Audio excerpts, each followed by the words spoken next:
Muchas gracias. Está con nosotros también Nicolás del Caño. Nicolás, ¿cómo estás? Te saludo así de espaldas. Espero que... ahí está, ahí se da cuenta, ya está acostumbrado. A ver, Nicolás. ¿Qué tal, Juan Cruz? ¿Cómo estás? Siempre venimos con lo mismo. Bueno, ahí lo decía Daniel, hay riesgo que crezca la extrema derecha. ¿Tenés miedo de esa extrema derecha?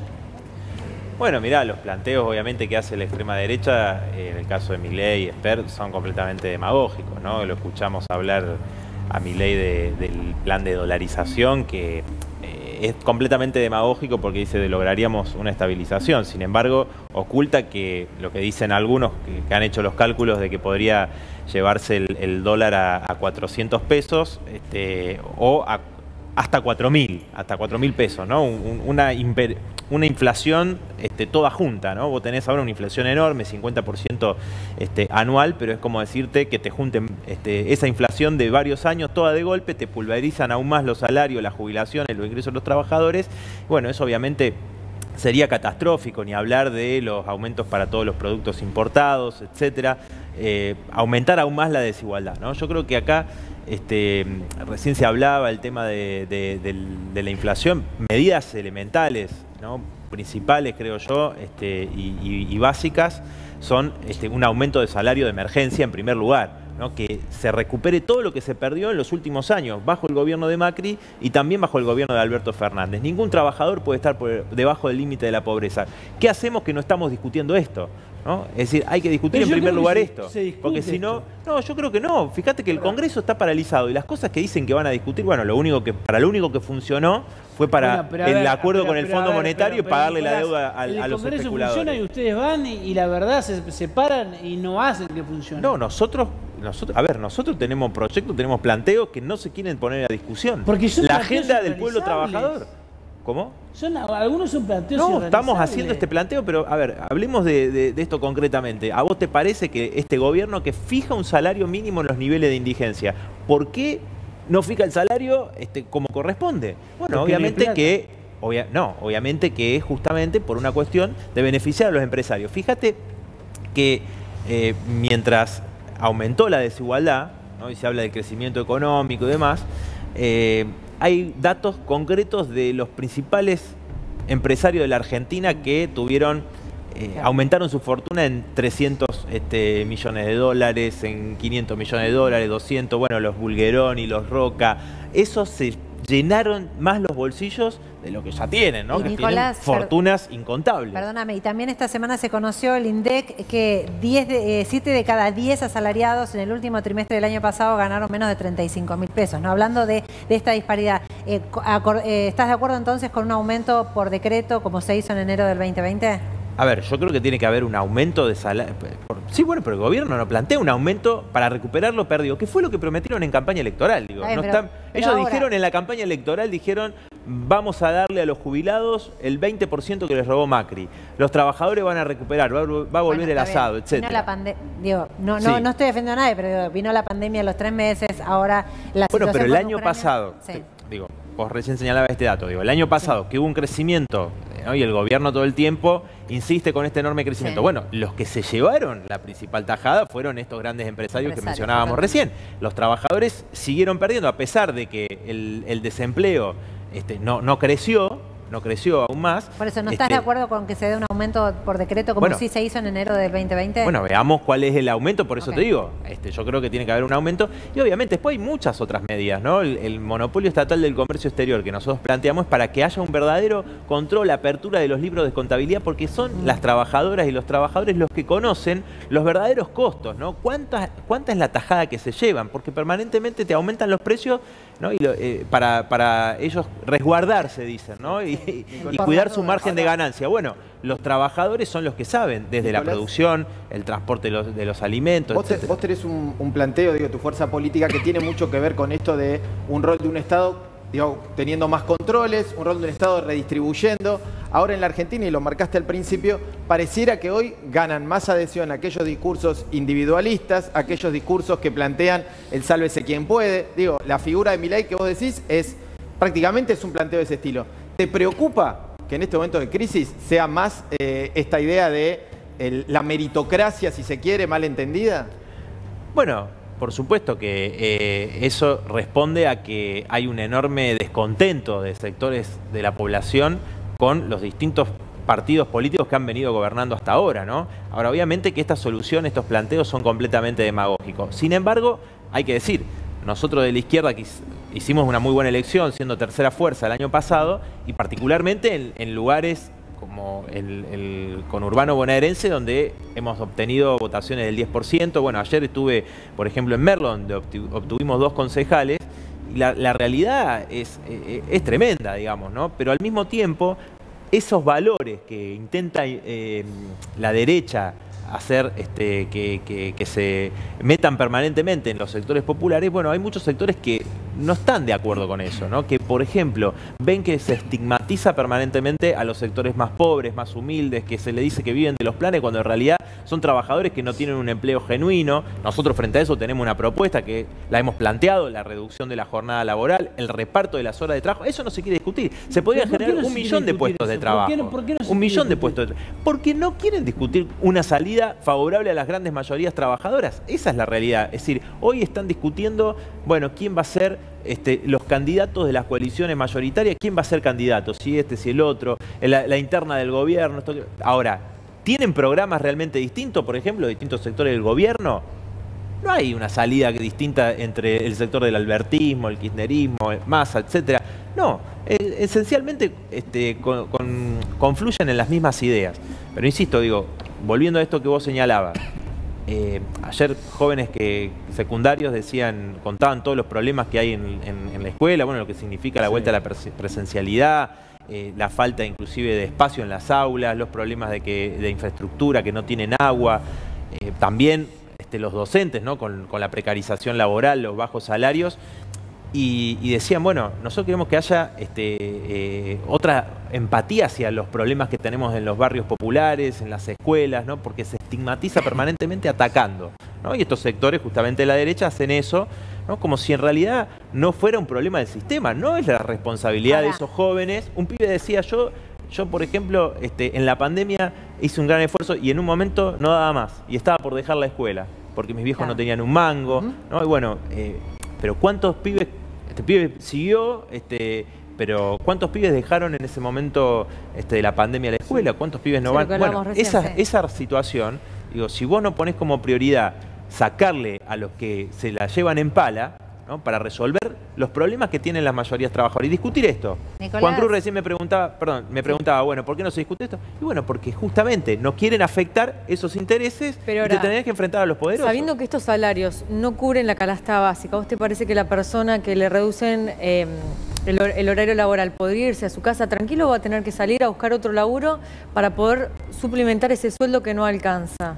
No, mira, nosotros el planteo que hacemos, si vos tomás como un comienzo las grandes empresas, podría reducirse la jornada laboral a 6 horas, repartir el trabajo. Entonces, quienes hacen jornadas de 10, 12 horas, pero esas 2 horas que le quedan al trabajador, no vas sin rebajar el salario. A trabajar, ¿sí? Porque te digo que ya con el sueldo que no alcanza, claro, quedan 2 horas extras, va a tener que volver a salir a buscar un trabajo precarizado, justamente nosotros negro. Justamente nosotros planteamos que se haga sin rebaja del salario y con un salario igual a la canasta familiar. Eso se podría hacer en generar 900.000 puestos de trabajo en las grandes empresas en la Argentina, reduciendo la jornada y repartiendo las horas de trabajo, sin que eso signifique un salario que se va a afectar y que te obligue a vos a trabajar más. Oposición a eso? ¿Cuál es el argumento de la oposición a eso? No hay argumento, no hay ningún debate, no hay ninguna discusión. De esto no quieren hablar. De esto no quieren hablar. Lo único que hacen es estigmatizar a los que salen a protestar contra el hambre y contra la pobreza. ¿Por qué no quieren hablar de algo que Yo creo que es porque justamente defienden los intereses de los grandes empresarios. Digo, entonces, ¿qué hacen? Dicen, bueno, vamos a poner los precios cuidados. Esto hace el gobierno, ¿no? Los otros directamente dicen, o propuestas como la dolarización o planteos como ya los vimos durante el macrismo, que es Nicolás, el gobierno que de los propios empresarios, ¿no? De los dueños del país. Mira, no solamente no hay empatía de algunos sectores, sino que están aprovechando que esta semana vuelven a reunirse con Desarrollo Social y los movimientos piqueteros, ya dijeron la idea de sacarle el plan a quien se movilice ya empezó a delinearse. Por ejemplo, utilizar las cámaras de la ciudad para tratar de captar como si fuese un gran hermano y cualquier persona que pase por ahí, quede en una imagen, en un piquete o en un acampe, podría ser víctima, según por ejemplo el gobierno de la Ciudad de Buenos Aires, de eliminar cualquier tipo de asistencia. Digo, bueno, mirando estas imágenes de los que más la están padeciendo, que están... Bueno, por eso se fortalece medida. la derecha, porque desde el gobierno se plantea, como hizo Zabaleta, una campaña de estigmatización diciendo, no, si cortan calle y protestan no los recibo. Bueno, entonces el discurso después envalentona a Gerardo Morales, que detuvo a 2 compañeros de distintas organizaciones de desocupados en Jujuy, Larreta diciendo, bueno, vamos poniendo una militarización enorme estos días en otras manifestaciones, diciendo, bueno, vamos a permitir que protesten. No, eso envalentona a la derecha, ese tipo de discurso. Y en vez de resolver los problemas, o sea, ¿cómo vas a plantear que la gente que se movilice no va a recibir algo que es una ayuda? Digo, porque se estigmatiza, se dice planero, viviendo. No, la gente es una ayuda, es un complemento a trabajos informales, a changas, porque nadie puede vivir con 16.000 pesos. Eso, digamos, es algo que se repite permanentemente en muchos lugares por parte de distintos referentes de derecha, pero la realidad es que nadie puede vivir de eso. Entonces, el problema es resolver. Encima que no le dan derecho al trabajo, un salario digno, acceso a la vivienda, porque tampoco hay acceso a la vivienda en la Argentina, un problema habitacional. 3.800.000 familias tienen problemas habitacionales en la Argentina. Un déficit gigantesco. Bueno, no se resuelve eso. Entonces, después, ¿cuál es la salida? La represión, estigmatizar. Yo creo que nosotros de la izquierda venimos insistiendo con un programa, con un planteo que hace a resolver estas necesidades. Y esa tiene que ser la prioridad. Los debates que queremos que se den en el Congreso, pero que queremos sobre todo que se discutan las organizaciones de trabajadoras, de trabajadores, y que hoy vemos que en realidad los grandes sindicatos son cómplices del gobierno, no hacen absolutamente nada. A ver, Nicolás, lo estás escuchando Yamil. A ver, porque te veo haciendo caras, te veo como no estando muy de acuerdo con las opiniones. A ver, sería lógico que no estés de acuerdo con las opiniones de Yamil, pero ¿qué respuesta le das a esta explicación de lo que está pasando en la Ciudad de Buenos Aires? ¿Larreta ¿a quién representa? Perdón, está mal el graf, no es que no soy parte de Juntos por el Cambio. Soy presidente de un partido que es parte de Juntos por el Cambio, así que... Te corrige el graf. Te lo corrijo ahí, control. Mirá, Juan Cruz, yo creo que, digo, más allá de la interna de Juntos por el Cambio y demás, claramente Larreta es parte de esa coalición, pero yo creo que las dos coaliciones mayoritarias están estalladas y este debate sobre el 2023 es ajeno a la realidad actual y a los problemas que hoy tienen la mayoría trabajadora. Por eso yo insisto en debatir esta agenda, ¿no? Es decir, aumento de mercado. Pará, que me río. Hace un ratito era no soy parte de Juntos por el Cambio, soy parte Juntos por el Cambio. Okay, muchas gracias, Control. Está muy bien. No, te decía Juan Cruz, digo, para mí lo fundamental es poner en agenda el debate de las necesidades de los trabajadores y los sectores populares. Aumento de emergencia de los salarios. Ella decía, por decreto, bueno, por decreto, por ley, nosotros tenemos proyectos.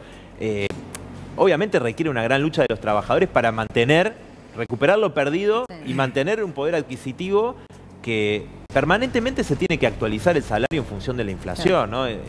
Hoy veía proyectos, hoy veía proyectos de Juntos por el Cambio por la ley de alquileres, ¿no? Entonces decían, no, el alquiler se tiene que actualizar mes a mes. Nunca vas a ver un proyecto de Juntos por el Cambio que diga el salario se tiene que actualizar todos los meses, porque con los aumentos que te dan ahora, que son en cuotas, que son insuficientes, te come inmediatamente el poder adquisitivo, ¿no? Nunca pensé que iba a decir esto, pero extraño a Altamira. Digo, en algún momento la izquierda argentina tenía... Nicolás, no, pero siento... a ver, con Marcelo Ramal, con Altamira, vos tenías por lo menos una izquierda ilustrada para debatir, que ante todo planteaba caminos que quizás uno podía disentir, pero con Nicolás debo llevar unos 10 años debatiendo. Desde que lo conozco no hay una propuesta que haya hecho sobre cómo aumentar la productividad, mejorar genuinamente los salarios, a diferencia de lo que pasa en el resto del mundo. Pero él tiró propuestas. No. Chorearla a los demás no es una propuesta. Pará. Hay que confiscar la riqueza de los otros. Hay que imponerle... No lo hagamos personal. Pero en mi casa no le faltemos respeto. Hay un momento donde no podemos primero plantear cosas que no funcionan. No funcionaron ni van a funcionar en ningún lado del mundo. Porque es una manera de faltarle respeto a la gente que nos está viendo desde su casa, que le hacen creer o le dicen que pueden funcionar cosas que no han funcionado en ningún lugar del mundo. Entonces, dejémonos de joder con los espejitos de colores o que los unicornios existen, porque no existen. Ahora, de acá se sale adelante con reformas estructurales, mejorando la productividad de la economía, y eso requiere orden. Pero, Yamil, por las buenas... Yo una cosa, discúlpame, sí, dale. No, digo más allá de las chicanas y demás, me parece que claramente nosotros planteamos un proyecto que puede avanzar muchísimo en la productividad del trabajo, es decir, que la productividad del trabajo, toda la tecnología que hoy se ha desarrollado esté en función de los intereses de las grandes mayorías trabajadoras. Si vos, por ejemplo, tenés un problema de Argentina de restricción externa, bueno, ¿cómo se resuelve eso? Porque no es que Argentina no tiene dólares. La industria necesita dólares como insumo principal. Bueno, pero si vos tenés una clase capitalista que fuga permanentemente, tenés 400.000 millones de dólares en el extranjero, eso no lo fugan los trabajadores, lo fugan los grandes empresarios, que en vez de desarrollar, invertir, etcétera, se fugan esa plata. Bueno, yo creo que tomando medidas como la nacionalización de la banca, el monopolio estatal del comercio exterior, no pagar la deuda, todo lo que se... Mira, tuviste 2 años de superávit comercial alrededor de 15.000 millones de dólares. El ministro Guzmán reconoció, cuando le preguntamos en la Cámara de Diputados, dice, no sabemos qué pasó con eso, se dilapidaron, ¿no? Dice, Argentina tiene que crecer para tener dólares, pero los 15.000 millones se dilapidaron ¿en qué? Pago de deuda, en fuga, en las deudas de las hablamos empresas. de fuga y de deuda, porque acá tenemos los dos polos, ¿no? En donde hay un punto de acuerdo. Ambas fuerzas políticas rechazan el proyecto de ley que se está tratando en el Congreso para que justamente se cree un fondo nacional con la plata que se fugó. ¿Pueden explicar los dos por qué están en contra de un proyecto que quiere recuperar la fuga? Yo creo que hay que... Es decir, la gente que evadió yo creo que esos son delincuentes que se fugaron la plata, digamos. Por supuesto que hay un montón de instrumentos. Hay un montón de instrumentos. Hay un montón de instrumentos. Hay un montón de instrumentos. ¿Para qué es la fuga? Bueno, dinero no declarado. ¿Qué es la fuga? No me deja hablar. ¿Qué es la fuga? Es increíble que no sepa. ¿Qué es la fuga? No, te estoy preguntando a vos, ¿qué es la fuga? Es la evasión de impuestos. No, eso no es fuga. ¿Me dejás terminar la frase o no? Dejás una dama, dejá que termine. No, y si fuese un hombre lo mismo. Digo, acá me parece que hay que permitir hablar. No, lo que digo es, una cosa es tener dinero fuera de nuestro país, que es absolutamente legal, siempre y cuando esté declarado y tenga estás pagando impuestos. Eso tampoco es fuga. No llegó el punto, te estoy diciendo que eso no es fuga. A ver, qué precoz, Dale, dejala terminar a la colega. No, pero me parece que me duele que no entiendan lo que es fuga de verdad y que cuando hagamos de un dinero que está fuera del país. Eso, pero me estás haciendo una pregunta sobre fuga y te pregunto a ver si estamos los dos en la misma página. ¿Qué es la fuga? Sí, si me dejas terminar la frase, me parece una locura. Es importante, ¿sabes por qué? Porque algunos creen que la fuga se va a ir impuesto. Una cosa es la evasión, otra cosa es la fuga. La fuga es cuando el sistema sale del sistema bancarizado. Por ejemplo, los 4 palos de Cristina en la caja de seguridad, técnicamente es plata fugada. Más allá de si está blanqueada o no está blanqueada. Entonces, acá el problema que tenemos no es la fuga como tal. El problema que tenemos es que hay, primero, evasión, por un lado, pero aparte hay un montón de personas que aún teniéndola en blanca, como Cristina, eligen no invertirla en el circuito financiero argentino porque no confían en la regla de juego o en los instrumentos financieros.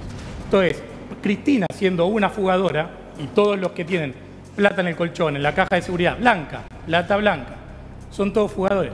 Ahora, el problema no es que Juan Cruz, si me permitís, tengan plata blanca guardada. El problema es que tenemos un sistema donde la gente prefiere...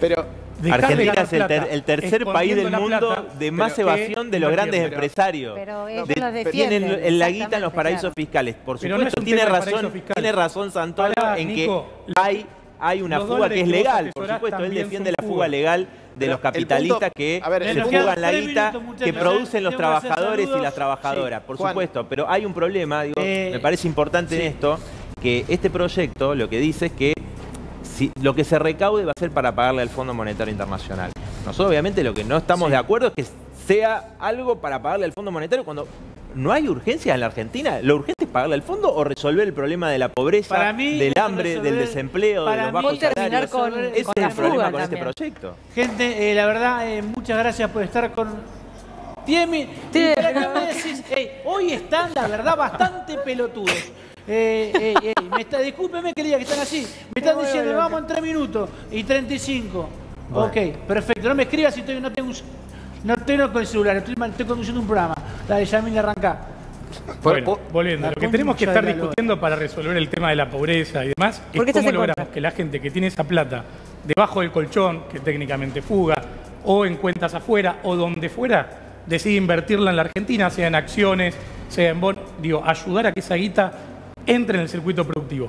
Eso no se logra creando nuevos impuestos, eso no se logra amenazando con estatizar cosas, eso se logra generando reglas de juego claras, que es justamente lo contrario a lo que hace e hizo el kirchnerismo y a lo que la izquierda argentina nunca ha logrado proponer. Eso es presuntamente lo que hizo Macri. No, lo dijo, pará, hizo muchas cosas mal. Fue su declaración de campaña.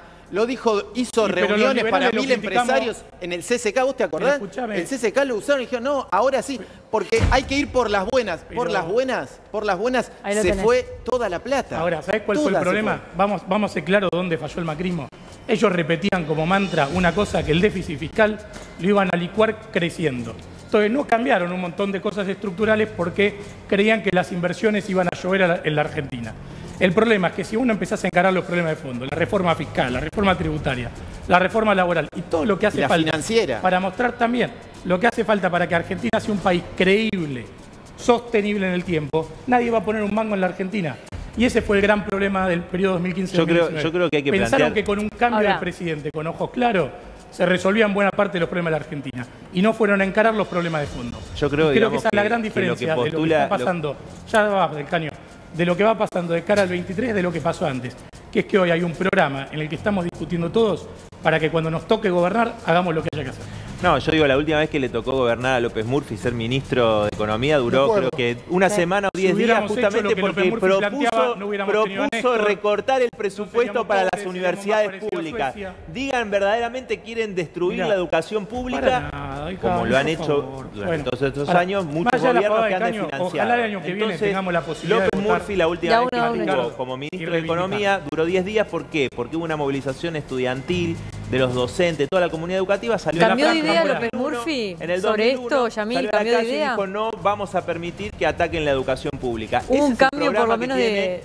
los liberales, que es atacar la educación pública, aplicar una reforma laboral para quitarle más derechos a los trabajadores. A la gente que nos está viendo, de hace 1000 años, ya atrasan. Por eso hay que modernizarse, hay que modernizarse, hay que actualizarse. No te favorece. Mirá, en todo el mundo discuten la reducción de la jornada laboral. Nosotros planteamos reducir la jornada laboral y repartir las horas de trabajo. Discutamos sobre cosas de la actualidad. La tecnología avanzó, atrasan 100 años. Entonces, digo, para mí, volviendo, hay que plantear, déjame terminar. Para Nicolás del Caño, me parece que hay que plantear una agenda que se discuta esto. ¿Cómo hacemos que la tecnología la izquierda puede gobernar es en un país devastado? Es que no quiere hablar, por eso se chicana. No, a ver. No tiene propuesta, no tiene planteo. Yo, Juan Cruz, digo, la agenda tiene que ser esa. ¿Cómo hacemos que la tecnología esté en función de los intereses de las mayorías? Reducir la jornada laboral. ¿Por qué no debatimos eso? Es ¿Por que no qué se va, las a ver, fuerzas Nicolás, políticas... yo entiendo, pero a ver, Nicolás, te voy a decir algo porque tus ideas a ver son buenas y yo entiendo lo que va Yamil. Son ideas que nunca se van a tratar. Pero las ideas de Yamil, vos también sabés. Tampoco se van a tratar, no importa. En la Argentina del mundo y así está el mundo. A ver, lo que digo, la izquierda propone cosas. Vos defendelo a Yamil, no lo importa. estoy Yo lo que te digo, es mi amigo, pero no lo defiendo. Yo lo que te digo es que hay que tener otra agenda completamente opuesta a los debates que plantean las coaliciones mayoritarias. Yo estoy convencido que el negocio de ustedes es proponer cosas que nunca se van a cumplir, porque ese es el negocio de ustedes. Nosotros no tenemos ningún negocio. Negocio es una forma de decir negocio político. Pero para, justamente porque no tiene ningún negocio, que propone lo que propone. Una organización de los trabajadores, de las trabajadoras, de la juventud, para terminar con este sistema social. Creemos que los trabajadores, la única fuerza social creativa, la única clase productiva que hay en la Argentina y no los parásitos capitalistas, esa es la que tiene que gobernar el país. Y podríamos realmente poner toda la riqueza de la Argentina en función de las necesidades y no tener todos los problemas y la decadencia a la que nos llevaron los que nos gobernaron hasta ahora. Hoy una pyme, cualquiera de los que nos está viendo, por cada 2 empleados que tiene trabajando... Él grita cuando yo hablo, no puede ser, no puede ser. Dale, grita tranquilo, Nico. No, vos no me dejás hablar. Bueno, terminá lo que tengas para decir. Nico, ya ¿Para qué tienen un invitado que no le permite hablar? Yamil, dale. Que hable. No, pero en serio te digo, no puede ser que no dejen pero hablar. Pero déjalo que hable, no puede ser. No puede ser. Dale. Me siento en el jardín, boludo. No, en serio te digo. Bueno, no vamos de nuevo. Dejá de chicanearlo. Dejá de chicaneo, pero dale, terminá. No tenés argumentos. No, basta, parece no se los minutos, Nico, decí lo que quieras, dale. Dale, habla, yo te voy a dejar hablar. Por cada 2 empleados que tiene una pyme, está pagando el equivalente a un sueldo más en cargas, en impuestos y demás. ¿Qué quiere decir esto? Si nosotros reformamos los impuestos al trabajo, tenemos una gran cantidad de pymes que seguramente estén dispuestas a incorporar más personas. De hecho, hoy tenés un problema adicional, más allá de la carga impositiva, que hay una serie de mal diseño de multas a los empleadores, que lo que terminan siendo es un gran negocio para los abogados laboralistas, pero mal negocio para los trabajadores y un mal negocio para las empresas. Entonces hay algunas reformas que tenemos que hacer y que rápidamente podrían generar más empleo, y ese mayor empleo aumenta la productividad y hace mejorar el salario real. Y no hace falta ir a cuestiones delirantes, fantásticas, que no funcionan igual. Mirá, todos los convenios flexibilizados, donde hay convenios más flexibilizadores, donde más trabajo no registrado hay. Claro. O sea, es completamente falso. Eso es verdad. Permanentemente tienen que decirle algo. Perdón. Sí, mira, Yamil, hay una estadística que tenemos todos a mano, que es la de la construcción, ¿no?